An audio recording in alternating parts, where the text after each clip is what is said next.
ಎಲ್ರಿಗೂ ನಮಸ್ಕಾರ. ಎಲ್ಲರೂ ಹೇಗಿದ್ದೀರಾ? ನೋಡ್ತಾ ಇದ್ರೇನೆ ಇದನ್ನ ತಿನ್ನಬೇಕು ಅಂತ ಅನ್ಸುತ್ತಲ್ಲ. ಈ ರೀತಿ ಸಾಂಬಾರ್ ಜೊತೆಗೆ ರೈಸ್ ಕೊಟ್ರೆ 1 ಕಪ್ ರೈಸ್ ತಿನ್ನೋರು ಈ ಜಾಗದಲ್ಲಿ 2 ಕಪ್ ರೈಸ್ ತಿಂತಾರೆ. ಹಾಗೇನೆ ಇದು ಚಪಾತಿಗೆ ಅಥವಾ ದೋಸೆಗೆ ಎಲ್ಲದಕ್ಕೂ ಕೂಡ ತುಂಬ ಒಂದು ಒಳ್ಳೆ ಪರ್ಫೆಕ್ಟ್ ಕಾಂಬಿನೇಷನ್. ಇದನ್ನು ನಾವು ಮನೆಯಲ್ಲೇ ತುಂಬ ಈಸಿಯಾಗಿ ಕೂಡ ಮಾಡ್ಕೊಬೋದು. ನೋಡಿ, ಮೊಟ್ಟೆ ಎಲ್ಲ ಎಷ್ಟು ಚೆನ್ನಾಗಿ ಬೆಂದಿದೆ. ಈ ರೀತಿ ರುಚಿಯಾಗಿರ್ತಕ್ಕಂಥ ಮೊಟ್ಟೆನಲ್ಲಿ ಸಾಂಬಾರನ್ನ ಹೇಗೆ ಮಾಡೋದು ಅಂತ ಹೇಳಿ ಇವತ್ತಿನ ವಿಡಿಯೋದಲ್ಲಿ ನೋಡೋಣ.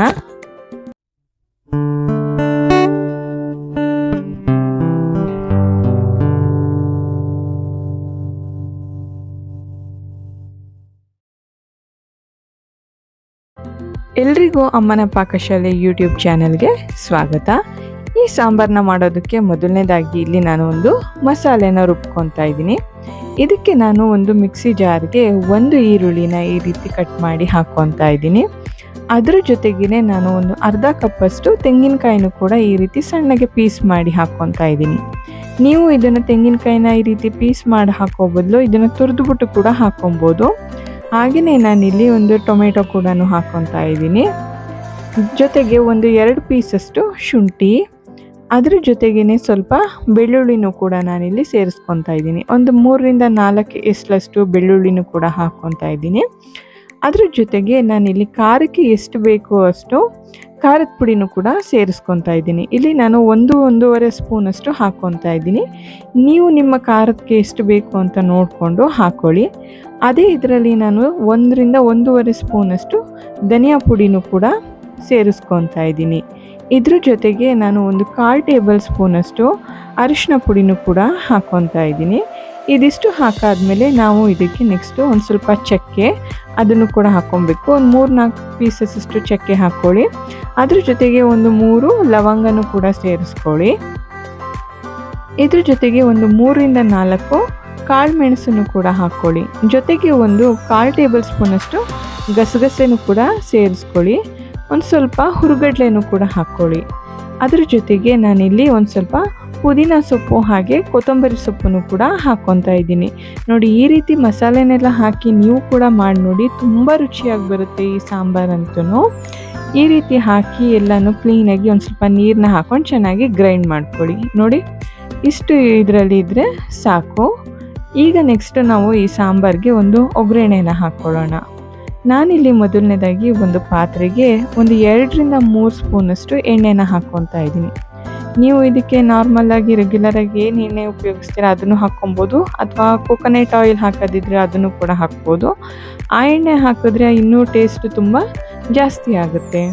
ನಾನಿಲ್ಲಿ ಇದಕ್ಕೆ ಈ ರೀತಿ ಕಟ್ ಮಾಡಿರ್ತಕ್ಕಂಥ 1 ಈರುಳ್ಳಿನ ಸೇರಿಸ್ಕೊಂಡು ಇದನ್ನು ಸ್ವಲ್ಪ ಟೈಮು ಫ್ರೈ ಮಾಡ್ಕೊಬೇಕಾಗುತ್ತೆ ಎಣ್ಣೆಯಲ್ಲಿ. ಜೊತೆಗೆ ಸ್ವಲ್ಪ ಪುದೀನ ಸೊಪ್ಪನ್ನು ಕೂಡ ಹಾಕ್ಕೊಳ್ಳಿ. ಇದ್ರ ಫ್ಲೇವರ್ ಕೂಡ ತುಂಬ ಚೆನ್ನಾಗಿರುತ್ತೆ. ಈ ರೀತಿ ಪುದೀನ ಸೊಪ್ಪು, ಈರುಳ್ಳಿ ಎಲ್ಲನೂ ಹಾಕಿ ಒಂದು 5 ನಿಮಿಷನಾದರೂ ಚೆನ್ನಾಗಿ ಫ್ರೈ ಮಾಡ್ಕೊಬೇಕು. ಅದರದ್ದು ಈರುಳ್ಳಿದು ಬಣ್ಣ ಕೂಡ ಸ್ವಲ್ಪ ಚೇಂಜ್ ಆಗುತ್ತೆ. ಇಷ್ಟು ಇದಾಗಿದ್ದರೆ ಸಾಕು.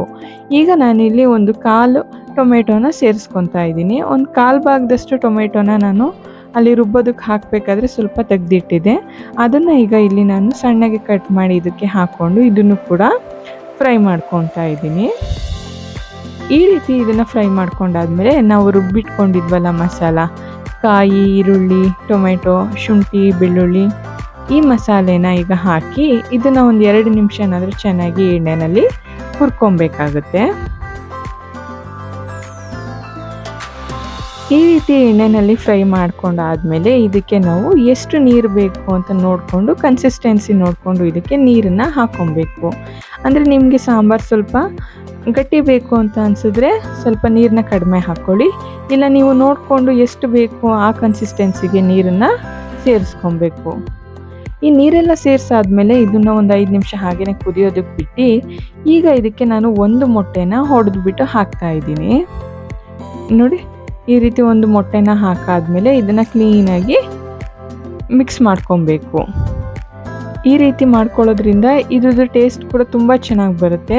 ಈ ರೀತಿ ಮೊಟ್ಟೆನ ಒಂದು ಬ್ರೇಕ್ ಮಾಡಿ ಹಾಕಿ ಕ್ಲೀನಾಗಿ ಒಂದ್ಸಲ ಎಲ್ಲ ಚೆನ್ನಾಗಿ ಮಿಕ್ಸ್ ಮಾಡ್ಕೊಳ್ಳಿ. ಈ ರೀತಿ ಮಿಕ್ಸ್ ಮಾಡ್ಕೊಂಡಾದ್ಮೇಲೆ ಇದನ್ನು ಒಂದು 2-3 ನಿಮಿಷ ಹಾಗೆಯೇ ಬೇಯೋದಕ್ಕೆ ಬಿಡಿ. ನಂತರ ಇದಕ್ಕೆ ನಾವು ರುಚಿಗೆ ಎಷ್ಟು ಬೇಕೋ ಅಷ್ಟು ಉಪ್ಪನ್ನು ಕೂಡ ಸೇರಿಸ್ಕೊಬೇಕು. ಈ ರೀತಿ ಉಪ್ಪು ಹಾಕಾದ್ಮೇಲೆ ಇದಕ್ಕೆ ನಾವು ಎಷ್ಟು ಮೊಟ್ಟೆ ಬೇಕೋ ಅಷ್ಟನ್ನು ನಾವು ಈ ರೀತಿ ಹಾಕೊಬೋದು. ಮೊಟ್ಟೆನ ನೀವು ಈ ರೀತಿ ಬೌಲ್ಗೆ ಹಾಕ್ಕೊಂಡು ಇದಕ್ಕೆ ಸೇರಿಸ್ಕೊಳ್ಳಿ. ಡೈರೆಕ್ಟಾಗಿ ಒಡೆದು ಹಾಕೋದಕ್ಕೆ ಹೋಗಬೇಡಿ. ಮೊಟ್ಟೆ ಕೆಲವೊಂದು ಕೆಟ್ಟೋಗಿದ್ರೆ ನಮಗೆ ಗೊತ್ತಾಗಲ್ಲ. ಅದಕ್ಕೋಸ್ಕರನೇ ಈ ರೀತಿ ಒಂದು ಟ್ರಿಕ್ಸ್ನ ಯೂಸ್ ಮಾಡಿ ಹಾಕ್ಬಿಟ್ಟು ಒಂದು 10 ನಿಮಿಷ ಒಂದು ಪ್ಲೇಟ್ ಕವರ್ ಮಾಡಿ ಬೇಯೋದಕ್ಕೆ ಬಿಡಿ. ನೋಡಿ, ಒಂದು 10 ನಿಮಿಷ ಆದಮೇಲೆ ಈ ರೀತಿ ಮೊಟ್ಟೆ ಎಲ್ಲ ಚೆನ್ನಾಗಿ ಬೆಂದಿರುತ್ತೆ. ಒಂದು ಸ್ಪೂನ್ ತೊಗೊಂಡು ಈ ರೀತಿ ಎಲ್ಲನೂ ಕ್ಲೀನಾಗಿ ಬಿಡಿಸ್ಕೊಳ್ಳಿ. ನೋಡಿ ಎಷ್ಟು ಪರ್ಫೆಕ್ಟಾಗಿ ಬಂದಿದೆ ಅಂತ ಹೇಳಿ. ಕೊನೆಯಲ್ಲಿ ಇದಕ್ಕೆ ಸ್ವಲ್ಪ ಕೊತ್ತಂಬರಿ ಸೊಪ್ಪು ಹಾಕಿ ಗಾರ್ನಿಷ್ ಮಾಡಿದ್ರೆ ರುಚಿಯಾಗಿರ್ತಕ್ಕಂಥ ಮೊಟ್ಟೆ ಸಾಂಬಾರ್ ಅದು ನಾಟಿ ಶೈಲಿನಲ್ಲಿ ರೆಡಿ ಆಗುತ್ತೆ. ನೀವು ಕೂಡ ಇದನ್ನು ಮನೆಯಲ್ಲಿ ಟ್ರೈ ಮಾಡಿ. ಇದರ ರುಚಿ ಮಾತ್ರ ತುಂಬ ಅದ್ಭುತವಾಗಿರುತ್ತೆ. ಈ ವಿಡಿಯೋ ನಿಮಗೆ ಇಷ್ಟ ಆಗಿದ್ದಲ್ಲಿ ಈ ವಿಡಿಯೋಗೆ ಲೈಕ್ ಮಾಡಿ, ಶೇರ್ ಮಾಡಿ, ಹಾಗೆಯೇ ಕಮೆಂಟ್ ಮಾಡಿ. ಯಾರೆಲ್ಲ ನನ್ನ ಚಾನಲ್ನ ಸಬ್ಸ್ಕ್ರೈಬ್ ಆಗಿಲ್ಲ, ಸಬ್ಸ್ಕ್ರೈಬ್ ಮಾಡ್ಕೊಳ್ಳಿ. ಎಲ್ರಿಗೂ ಕೂಡ ತುಂಬ ಧನ್ಯವಾದಗಳು.